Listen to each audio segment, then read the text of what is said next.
Good evening, class. This is your fifth lecture of chapter 2, some basic concepts of microeconomics. In this lecture, we will study about circular flow of income. As in the last topic, in the last lecture, we have studied about money flow and real flow. Now, in this lecture, we will study about circular flow of income. Okay. So in every economy, three activities never stop, like production of goods and services, generation of income in terms of wages, interest, rent and profit, and expenditure, that is in terms of consumption expenditure and investment expenditure. So what is circular flow of income? It refers to the, first we have to clear that what is the circular flow of income. It refers to the unending flow of the activities of production, income generation and expenditure involving different sectors of the economy, the producers and the households in particular. ठीक है. Production in producing sector generates income for households. Owners of factors of production, आपको मैंने last topic में बताया था कि house hold कौन होते हैं, owners of factors of production. ठीक है. And expenditure bye house hold generate demand for further production. ठीक है. Now it is difficult to trace the beginning of these activities and it is impossible to predict their end. ये बहुत difficult होता है कि कब ये स्टार्ट हो रही है, कब इनकी ट्रेस करना कि कब स्टार्ट हो रही है एक्टिविटीज़ और कब ये एंड हो रही है, इसका प्रेडिक्शन करना बहुत डिफ़िकल्ट होता है. Production, income and expenditure are flow variables. आपको पता है प्रोडक्शन, इनकम और एक्सपेंडिचर फ्लो वेरिएबल्स होते हैं. These have been in existing like a circle without a beginning और एन एंड. ये एग्जिस्टेंस में होते हैं एक सर्कल की तरह. ठीक है ना, जैसे सर्कल का ना एंड होता है ना स्टार्टिंग होती है, सो वैसे ये भी उसमें सर्कल की तरह होते हैं. सर्कुलर फ्लो जो इनकम को होता है, इसका मतलब circularity of the flows of production, income and expenditure in an economy. In fact, production, income and expenditure are the three phases of a circular flow in an economy. ठीक है. So three phases of circular flow, that is income, production and expenditure. Now come to this circular flow.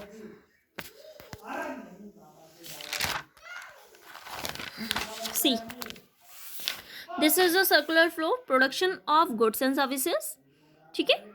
Deposition of expenditure of income and generation or distribution of income. Three phases of circular flow of income is this. ठीक है.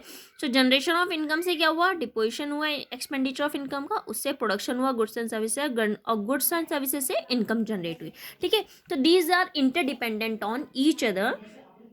First है phase of production. ठीक है. So production refers to value addition when wood worth ₹5,000 is converted into chairs ₹10,000. तो वहाँ पे value addition कितना हुआ आपका 5,000 का. सो this is what production means. इसका मतलब क्या हुआ, प्रोडक्शन. ठीक है. आपकी वुड थी 5,000 की, उनको हमने चेयर में बनाया, चेयर बनी उनसे, चेयर कितने की है 10,000 की. तो यहाँ पे आपकी वैल्यू एडिशन कितना हुआ 5,000 आपका प्रॉफिट है. So this is what production means. Phase of production in the circular flow means the process of value addition by the producing sector. ठीक है.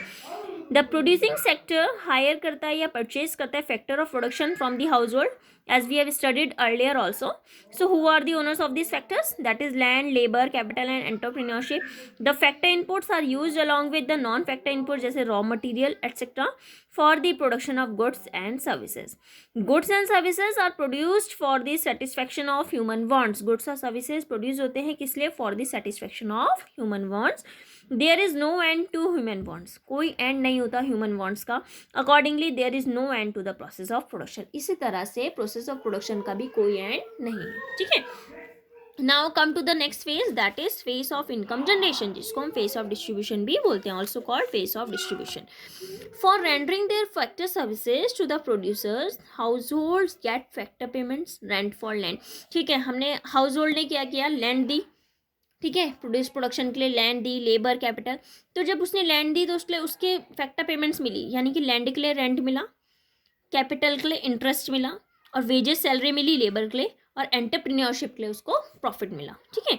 So factor payments like rent for land, interest for capital, wages and salary for labor, and profit for entrepreneurship. From the viewpoint of the household, these are factor payments. अगर हम house hold के उससे देखते हैं, view point से देखते हैं, तो ये क्या है, उनके फैक्टर इनकम है। Thus in phase 2 of circular there is generation of income, क्योंकि उनको इनकम हुई ना, उन्होंने लैंड दी थी, लैंड से उन पर रेंट आया, that is income for house hold. उन्होंने क्या किया, कैपिटल दिया, उस पर उनको इंटरेस्ट मिला, that is income for house hold. Labour provide करी, लेबर से उनको wages salary I, that is income for it. And entrepreneurship के लिए उनको प्रॉफिट मिला, that is income for house hold. ठीक है, सो there is generation of income or distribution as a consequence of the production of goods and services in phase 1. now value addition is converted into factor income. अब जो हमारा उसमें value addition था production में, वो यहाँ पे आके क्या बन गया है, हमारा फैक्टर इनकम बन गया। ठीक है, now next topic is phase of disposition, यानी कि फेज, थर्ड फेज है हमारा फेज ऑफ डिपोजिशन, यानी कि expenditure.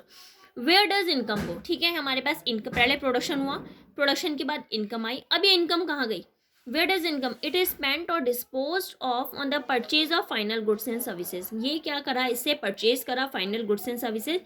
When household buy the final goods there is consumption expenditure, when producers buy the final goods there is investment expenditure। ये मैंने आपको पहले ही बताया था कि जब हाउस होल्ड बाय करते हैं फाइनल गुड्स को, तो वो कंजप्शन एक्सपेंडिचर होता है। क्यों, क्योंकि वो अपने कंजप्शन के लिए उसको उस पर खर्चा कर रहे हैं, ठीक है, खरीद रहे हैं। लेकिन जब प्रोड्यूसर खरीदते हैं तो वो उसको बेचने के लिए खरीदते हैं, तो दैट इज इन्वेस्टमेंट एक्सपेंडिचर। ठीक है, so this in phase 3 there is disposition और expenditure of income as a consequence of the generation of income in phase 2। Now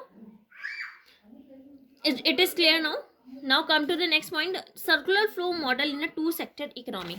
come to the model circular flow model in a two sector economy, that is producer firm और household। ठीक है, तो producer ने क्या किया, cell करी goods and services house hold को। अब हाउस होल्ड के पास, ठीक है, आया, उसने क्या किया, एक्सपेंडिचर किया गुड्स एंड सर्विसेज पे, भाई उसने उनको बेचा है तो वो खर्चा भी तो करेगा हाउस होल्ड। ठीक है, उसने एक्सपेंडिचर किया। अच्छा, हाउस होल्ड ने क्या किया, सेल ऑफ फैक्टर सर्विसेज, जैसे मैंने आपको लैंड, लेबर, कैपिटल, एंटरप्रेन्योरशिप के बारे में बताया, तो उसने सेल किया प्रोड्यूसर को। प्रोड्यूसर ने क्या दिया instead of that, factor payment, जैसे rent for land, I have told you earlier ना, रेंट फॉर लैंड, वेजेस और salary for labour, interest on capital and profit on what, entrepreneurship. So this is money flow. ठीक है ना, money flow की form में हुआ, उसमें real flow की फॉर्म में हुआ। इसकी अजम्पशंस क्या होती हैं, assumptions of the model, there are only two sectors in the economy, namely households and producers. The household spends the entire income so that there are no saving. Household क्या करता है, अपनी पूरी entire income को use कर लेता है, ताकि उस, तो इसलिए वहाँ पे कोई सेविंग ही नहीं हो पाती। डोमेस्टिक इकोनॉमी क्या होती है, क्लोज इकोनॉमी होती है, so that the domestic economy is close economy so that there are no export and import. अब डोमेस्टिक इकोनॉमी क्लोज इकोनॉमी होती है, तो इसलिए वहाँ पे एक्सपोर्ट और इम्पोर्ट नहीं होता है। There is no government in the domestic economy, domestic economy में कोई गवर्नमेंट होती ही नहीं है। ठीक है, नेक्स्ट है इसके सिग्निफिकेंस क्या होता है, estimation of national income. Circular flow model से एस्टिमेशन होता है नेशनल इनकम का, नेशनल इनकम हमारी एस्टिमेट होती है। So this model facilitate the estimation of national income।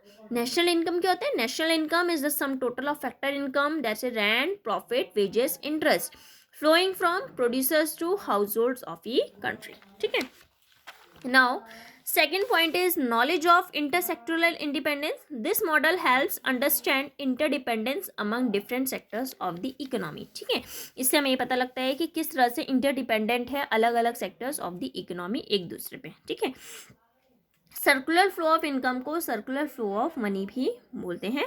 Now this chapter is finish, lesson 2 that is some basic concept of national macro economics। ठीक है, now I will give you home assignment on this chapter as a PDF form in homework portal, and we will start next lesson chapter 3 in the next lecture।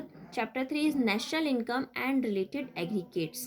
ठीक है, we will start this chapter in the next lecture, so you have to make notes on this chapter, so please prepare your notes। Okay, thank you, bye, have a nice day।